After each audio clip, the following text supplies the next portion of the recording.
Welcome to the 7th annual Afrikana Independent Film Festival in Richmond, Virginia. My name is Justin Smith. I'm the founder and curator of Afrovisualism. I'm with Afrikana this year as guest curator of my online programming block titled Black Cinematic Continuum, curated by Afrovisualism. Each of the filmmakers and artists that I have are ones that align with my practice of Afrovisualism and ideas of the Black continuum, and that the idea of the Black continuum is that the ideas of Black expression by Black artists is always continuous. I'm so happy for us to be in conversation. Ethel, please introduce yourself. Thank you so much, Justin. Thank you for inviting me to this space. It honestly means a lot, especially to be in conversation with you. And yeah, my name is Ethel-Ruth Tawe. I am an image maker, a storyteller, and a time traveler. I'm based between continents. I'm currently in the Netherlands, and I spend a lot of time on the African continent as well. I am specifically from Cameroon. I was born in Yaoundé, and my practice is about time and space and the Black diaspora and investigating memory and archives throughout the diaspora. That's what I'm most interested in. Great. Well, thanks again for, taking time to be a part of this conversation. We're just going to get right into it. So let's talk about it. Image frequency modulation. The first thing that I noticed about it was like the deeply personal, layered nature of it. I remember when I was reading your Black Discourse interview, just listening to you talk about it. And, I was just so impressed by the creative care that you put into it. And, of course, the tending of care to family archives and photo albums. And, just the project is incredible. Let's talk about it. Yeah, thank you. Yeah, I would say it's been an extremely intuitive process and an extremely intuitive project overall. I really see it as something that's taken a life on its own. But I guess the genesis of all this really was the time I started spending at home, of course, during lockdown. That's when it kind of took shape, but it's definitely something that has existed beyond that. Something that I feel I've been questioning and sitting with how I feel when I look through my family albums, the time I spent and the conversations I had with my family, and trying to understand what that was about and what that meant. So it just became a practice of digging through my family archives and thinking about affect as the thing that makes feelings feel, right? How it's described in Tina Camp's Image Matters. And yeah, I guess it also was to understand image frequency modulation. I think it's also important to understand listening to images, which was also a very intuitive practice I started kind of putting together as an experiment online, where I was putting together images across time and space from the Black diaspora or about the diaspora, and kind of seeing what happens when these images are connected and the resonance between them. And so I like to think of it as operating sort of algorithmically with this prime query of how do we listen to images digitally. And of course, that's the term or the phrase listening to images is from Tina Camp's book, Listening to Images, of the same title, but also heavily informed by a lot of other culture custodians, thinkers, and just image practitioners who really shape the way I think, of course, including Afrovisualism and this idea of the Black continual, Black continual theory. And yeah, I think it's just been a combination of many different things coming together, and it's become quite like research based, but also highly intuitive at the same time. Definitely. And that's what I really love about it the most. Like, it's just not like this one-off video project. Like, it's a interactive project where the curation that you put into it, we've talked about creative care and, and the way you reference Tina Camp directly, and it uplifts her work, but also you're putting your own spin on her theories through your work. And with that, you have a way of putting images and memories in the archive and giving it this resonance. And when I think of the Black Continuum, that's it. Yeah, definitely. I think the sort of central ideas with the project, specifically image frequency, again, with the name even, it's frequency and memory, right? Like, it's this idea of thinking of ancestral memory specifically, and that's this kind of thread that connects the entire diaspora, but also frequencies as resonance, like this unspoken or these embodied memories that we all, as artists and beyond, sort of connect through, even unknowingly. And so I'm really interested in that idea of the unknown, and sort of attuning ourselves to those registers to further like understand what these connections are. And then of course, frequency modulation is borrowed from the radio term FM, which is the idea of encoding information into a carrier wave. So I think it was just a really beautiful metaphor for what I felt like I was doing, or I feel like I am doing still with image frequency modulation, and just as an iterated body of work, as it expands and sort of continues asking these questions in different sites. For sure. Can you talk a little bit about your earlier work? Like, I know that you paint, you're a photographer, and can you talk about, how you shifted from that type of work, which also is fluid in its own way, but even when you make that transition to dealing with collage and imagery and theory, it's definitely a significant transition that happened there. Can you talk about how that shift happened? Yeah, no, it's definitely a transition in progress still. I feel like I'm just starting to understand and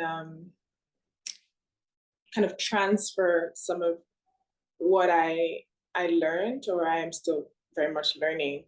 And interestingly enough, actually, the first iteration of image frequency as an installation, I found it super important to have like a little piece of, I had a tea-stained painting. So that's something I do a lot of. And in the assemblage, there was a piece of that. And that's not only obviously personal to, painting being my first love, but also this idea of tea staining, and where I'm from, we're from actually a tea village, my family. So it was kind of a reference to that as well, and how the mediums, are fluid, and I continue to kind of carry them forward in different forms. So, but I think this is, right now my practice is kind of a cross between like an artistic and curatorial breed of sort hybrid because of this exact reason, where I didn't start off here, but I also, again, I'm letting it guide me in many ways. I'm trusting my intuition with the mediums. I don't kind of limit myself in any way to one specific medium. I actually don't identify as a photographer. Interestingly, I think I'm a photographic artist in a sense, and I work with photographs, and I do make images as well, of course, but images in the broader sense beyond just behind the camera, as like a singular way of making an image. I think you can make an image in many ways, and I'm interested in expanding that as well as a photographic practice. Yes, that's definitely interesting because of, you're not just one thing when you're an artist. The way that I think about it is embracing your multi hyphenations. Like like you're always going to, start one way, but you never know where it's going to take you. And what I really love about your practice is that you you trust yourself and that you're going to eventually find that place. Mm-hmm. Yeah, I think you've mentioned trust and care, and I think those are really, yeah, those are definitely defining um, kind of guides for me and for you. I see that a lot. And I think finding that community of other people who are kind of working in that same vein is super important. I know we've talked about that a lot as well, because again, it's this continuum, right? Like, it's beyond you. So it's really beautiful to know, and think of, especially this work for me, I've always kind of thought of it existing beyond me. Uh, and that's kind of how I approach it always. It's not, yeah, it's kind of something that I inherited also, right? I'm inheriting these photographs from my family, and I'm sort of this medium or this vessel to preserve these histories, but also layer upon this and pass this forward. So it's just kind of reminding myself and others, and to do that, I think is how I'm seeing this approach. Absolutely. We're going to get into it more in terms of preserving and all of that. Like that's what I really like how in the way you talk about the archive, like it's it's really this vessel that you're sort of like brought into and how you carry it out, right? Mm-hmm. Yeah. Yeah, I think it's interesting to think about even this idea of the archive, right? Because it's both a beautiful but an extremely painful thing to open, because especially as Black people, um, we know that when you look into history, you're not always looking at, beautiful things. You're seeing the weight of a lot of loss, a lot of longing that comes out of that, um, for obvious reasons. And yeah, I think something really beautiful I found out recently about I was looking into the etymology of the word archive, and it kind of comes from this idea of like written records, right? Like owned by the government, like that's an official archive. But when you translate this word, or I guess in Yoruba, the word for archive, I think it's itoju, it actually just means care. So, it's also this thing of thinking about it differently, and maybe even the language around it. Of course, language is such a big part of this project as well, which is completely in my mother tongue. Um, and yeah, I really, really like this idea of reimagining and rethinking what the archive means, and even thinking about our family photographs or collections. In many ways, they are archival, but an ordinary person won't say, I have an archive at home. They won't like see that as that, and what does that really mean to frame it that way. Is definitely something I'm questioning as well. So Definitely. Like as artists, like we know like what the idea of the archive is, but in terms of like the family photo album, is you talk about like it's this vessel that has weight to it, it has history to it. mm-hmm. And and even with image frequency modulation, like the fact that you are, speaking in your Cameroonian dialect, limbo. I, I'm saying that right. Okay, Yeah. great. Um, yeah. So can you talk about more about why you chose to take that approach and how that relates to the relationship of your with your father in developing the project? Yeah. Yeah. So I guess to understand, the first iteration is my father is the muse. He's the central subject of this entire first project. And I was really interested in looking at his images, I started thinking about just his life in general and his relationship to sound. Because it was the same time I was, of course, reading, listening to images, and just kind of thinking about this idea of, when you're physically in contact with these images and thinking about beyond what you see, really. And I noticed that my dad has had a very interesting relationship with sound.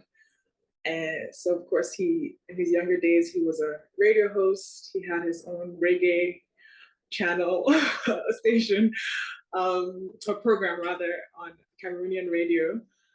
And he's an interpreter and translator. He's always kind of, had this very interesting way of, also just a very intuitive musician. He plays the flute and he's never learned how to. He just kind of picked it up and he's doing his thing, which is also a very Black thing, right? Like, I feel. Right.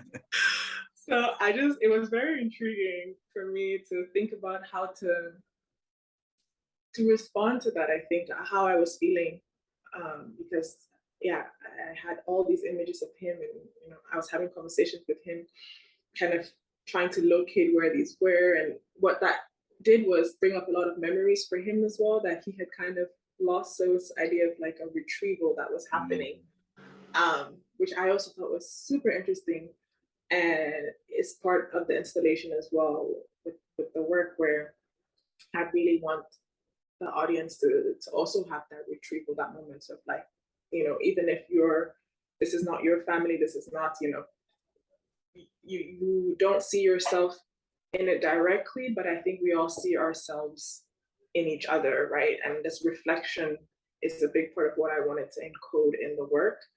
But this is also choosing to do it in my mother tongue was, in a way, a reclamation of like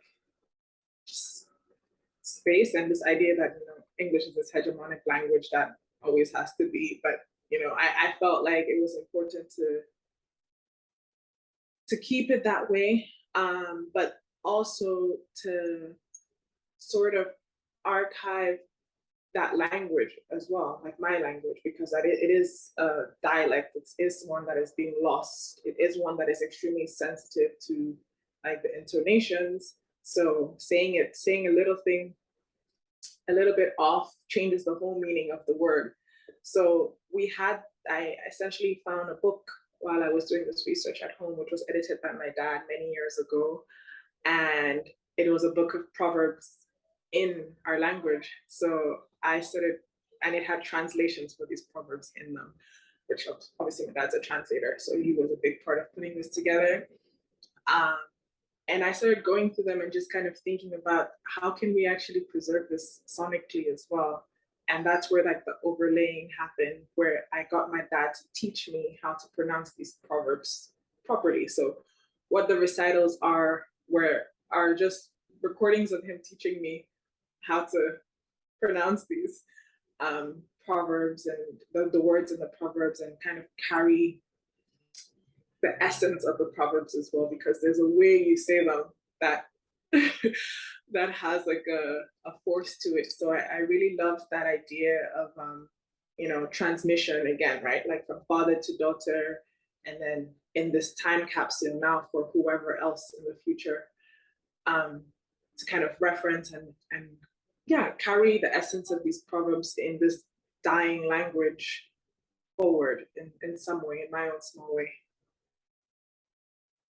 Of course, yeah, that's one of the many aspects of the project that I love, because the word that comes to mind is embedding, like you're embedding your native tongue sonically into the work, and you're keeping that tradition going in the fact that you had to learn it yourself. Like you weren't born hearing, well, you maybe were hearing it, but in terms of like when you're sitting down with it and you're coming into it from a different space, with the book of Proverbs, that really puts your connection and relationship with your native language in a different space, right?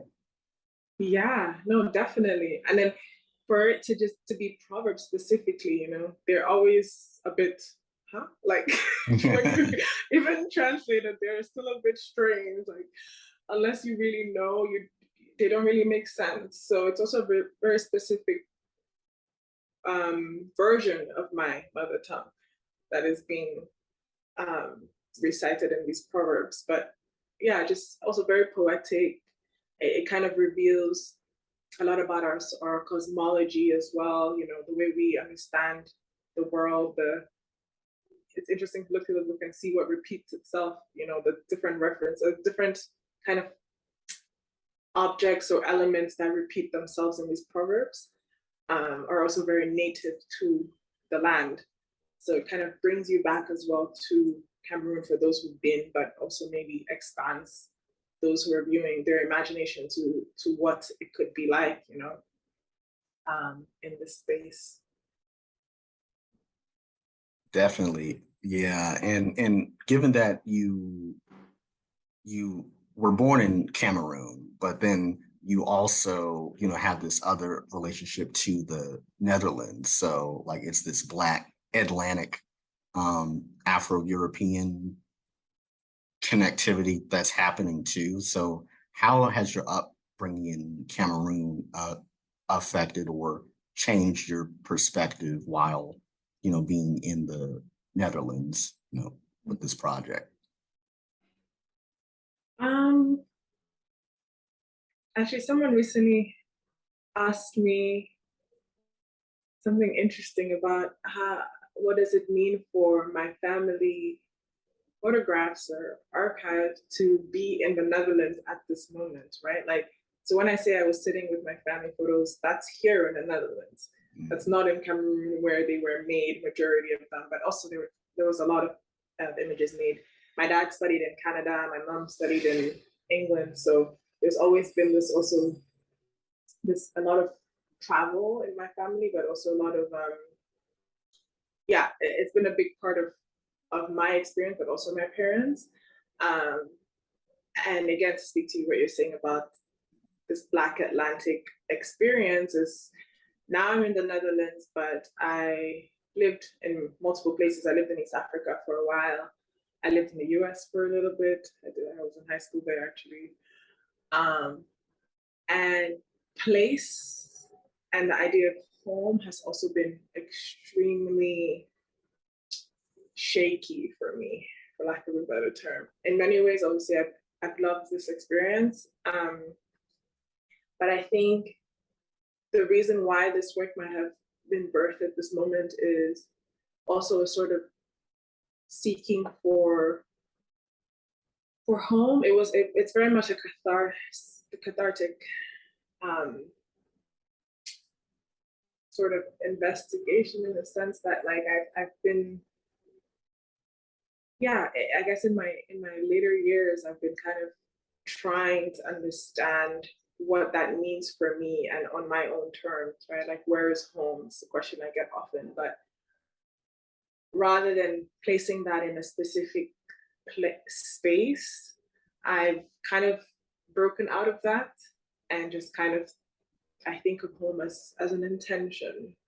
I think of it as beyond the, you know, physical confine. And that's kind of guided as well how I'm starting to kind of heal in this process of making this work. Actually, in many ways, it's me facing myself and trying to understand myself. Yeah, which interestingly, I saw just a little side note. I saw an exhibition this last week, and it just resonated so deeply. It was work by Lindopule Sobekwa, who's a South African photographer. His project, I Carry Her Photo With Me, is about his search for his sister who went missing. But he talks about how it's also in many ways a search for himself. And that was just so, yeah, it just resonated so much with me, because that I realized that is exactly in many ways what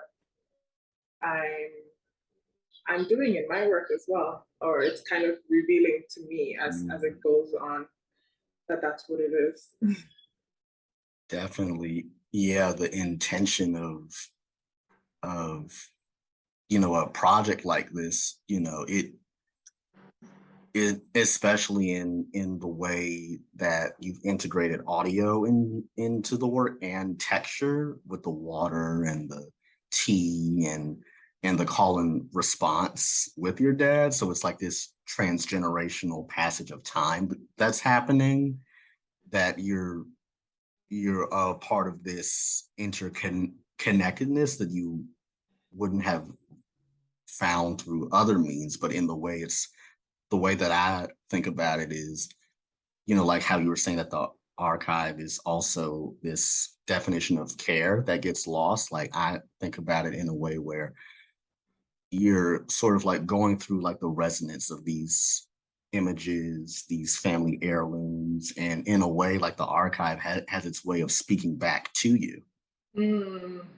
And I feel like it's sort of like in a way, it's kind of supernatural, but in a way, it's also intuitive too, because it's a part of you. So it's going to speak back to you in ways you never expected. Mm-hmm, mm-hmm. I think that's really the embodied memory that's like activated, right, by these images. I think that's something, the power of like visuals that kind of transcend time, because this encounter with the image is an encounter with the past, but that's of course happening in the present moment, but it's shaping you as you move forward. So it's this, like, there's a circularity of time that happens with photographs that's, yeah, I absolutely love.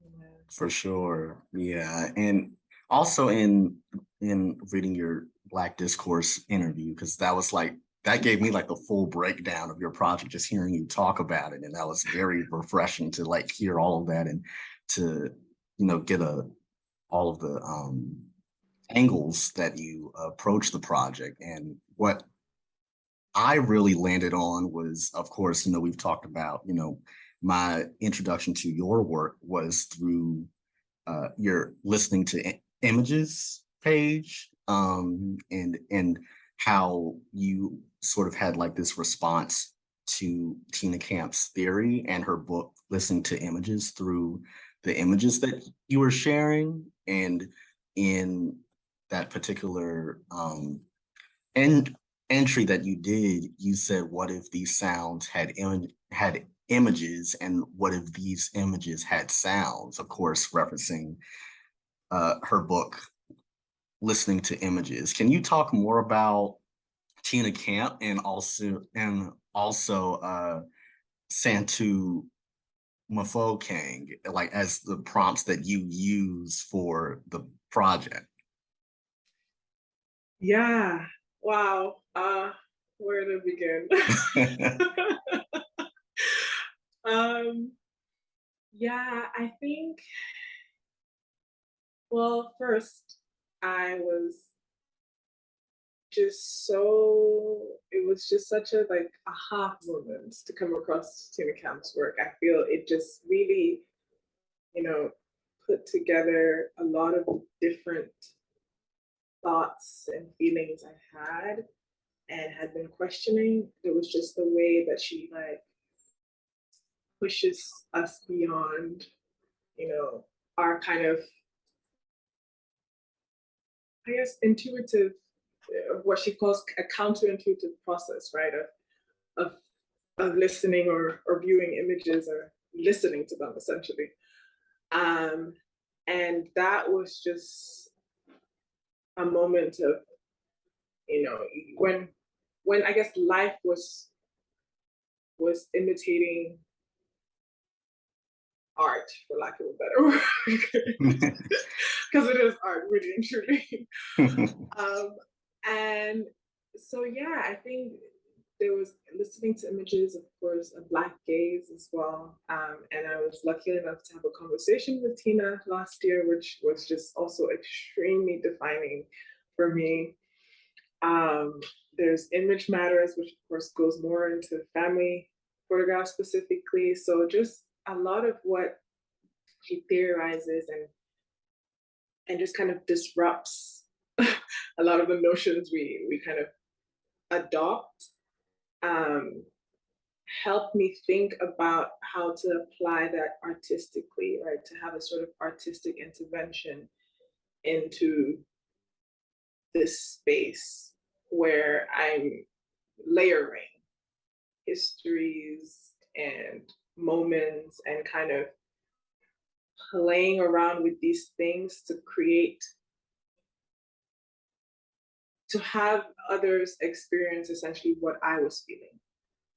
Right. So I had to tune into what I was feeling first and then learn how to shape that into something that can be experienced. So yeah, I think with creating, especially the installations, it's really about thinking for me about how to replicate that, but also how to have, again, the sonic, the visual, and haptic frequencies of images be represented in that dimensional way. And I meant to say this earlier as well. That is actually image frequency modulation in a nutshell, where I'm investigating the sonic, visual, and haptic frequencies of images. And so, yeah, there's been Tina Kemp guiding me, but there's also been so much more. You mentioned Santu Mufokeng and the book, the Black Photo album, which also just poses a lot of questions throughout.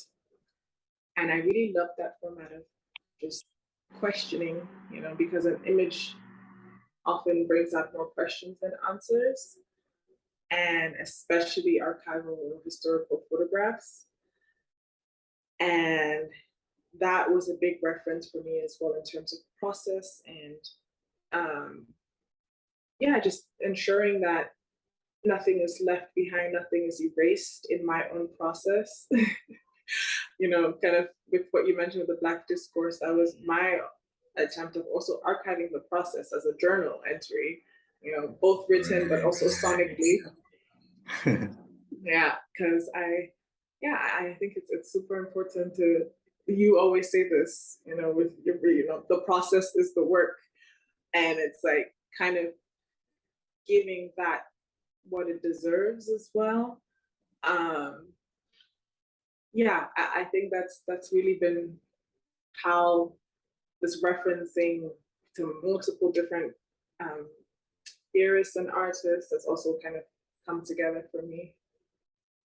Definitely. Like that's all about the layering and the work and the process being the work, as I've told you before. Like you said, like that really is what it's all about. And even the fact that you describe yourself as a time traveler, you're acknowledging that you're existing on multiple planes of time at the same time through the journaling, through the process of, putting the video parts together, through the actual like gathering of the materials to take the project in different iterations. We have like 2 more questions and then we're gonna wrap. So, but I'll say first, like just in reference to, how we've talked about theory and how it intersects, like with what I do through Afrovisualism, through Black aesthetic continual theory, I've seen how like the archive is not just, this space or this place, but also the idea of a mood board and in the way that these are things that we also are designing and creating on our own terms, and all of these things exist in a continuum, right? So all of these sounds, all of these images, all of these memories are archival because it's ours. And the way I base it is through, of course, Virgil Abloh, rest in peace, his approach to like an open source way of archiving and making images. And you were mentioning community earlier. Of course, yourself and many others, there was something that he said that was very profound, in the fact that creative collaboration is a tool for community building in plain sight. And that's how you like build, like not just the theory with the work itself, but the community that surrounds the work. And we've talked about it with Jen Nikuru and Arthur Jafa and Tina Camp, and how the artists are in community with the theorists and vice versa, right? Yeah, yeah, exactly. It's this kind of two-way or multi-way thing happening. That's the continuum. That's the image frequency, or the frequency. Yeah. No, I Yeah. absolutely love that. I love that. Yeah. Yeah, so let's talk more about how you've talked about like the first iteration is the installation. Can you briefly talk about, the next iteration that you're working on right now? Yeah, I mean, I'll give a little bit. Just a But little bit. yeah, essentially it's just more asking questions, building on the same, I guess, investigating the sonic, haptic, and visual as well, but expanding that beyond my personal archives into thinking about like the diaspora.